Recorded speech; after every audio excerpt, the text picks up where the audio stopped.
ሰላም ጤና ይስጥልኝ። ከስታቶች አክም ቤት ነበር የምንመጣው። እዚህ ቤት ሾታ ሞል የሚባል ስልክ ተደውሎልን ነበር። ምን እባክህ እኮ 2 ሳምንት በቃ ያቀረብልነት ሁሉ እየበላ እያሸተተ ነው የሚመልሰው። ኦኬ አይበላም ምግብ በቃ ምግቡ ተመርሶ ስለሚሆን ምናልባት እስኪ ምግቡን እንየውና መድኃኒት ታዝለታ። እሺ እንካ እስኪ አቦ ይሄን እኮ ነው አልበላም ያለው እንዴ ጋሺ። ምን ሆንክ? ይወር ደግሞ ዜና ይወበካል። ኧረ አንተ ቀልደኛ ነህ። ለኔ ነው አይደል? ኧረ ውሻው ምግብ ነው አልበላ ያለው። ይሄንን ነው አልበላም ያለው። ኧረ ጋሺ ውሻውን ቼክ አድርጋችሁታል?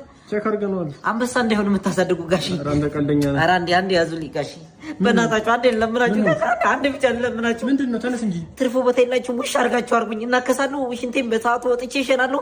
ተነኮ ራሱ ካዘዛችሁኝ አንዴ ግድዬ ነው የምመጣው ጋሺ። በእናታችሁ ይኸው ሽሮ ከመብላት አንፃር ማለት ነው ውስጥ ባቄላው ሊበቅል ነው ጋሺ። የሆነ ነገር አድርጉልኝ እንዴ። ኧረ አንተ ትቀልዳለህ። ኧረ ምን ሆነህ ነው ጋሺ? እንኳን ስጋ የስጋ ዘመን ለራሱ የለኝም እኮ ካየሁ ስንት ጊዜ። አንዴ ያዝልኝ በዚህ ጋሺ። ምን ታወጣ ነው? መርመሪያ እንጀራ አለኝ እኔ ስራ ወር ሆነ ጋሺ። በእናታችሁ ጾም ለራሱ ጾም ያለ። ኧረ የውሻው ምግብ ነው የውሻው ምግብ እኮ ነው እሱ። ኧረ ይሄ ውሻ አይደለም ጋሺ። አይ እርሶ ነው ተሻ ጋሺ። ይሄን እየሰደብከኝ ነው? ይኸው ጋሺ ጓደኛዬ ለራሱ በምግብ ማጣት የተነሳ ሆስፒታል ተኝቷል። ይሄንን ባለ ሂጂ አንድ ባጎርሰው ቀጥ ነው የሚለው ጋሺ። በእናትህ ይሄን ተባባሪ ወዴት ነው የምትሄደው? ውሻችንን ከመ እንጂ ታሟል እኮ አታየውም? ጋሺ ራሴ ልከመበት መጀመሪያ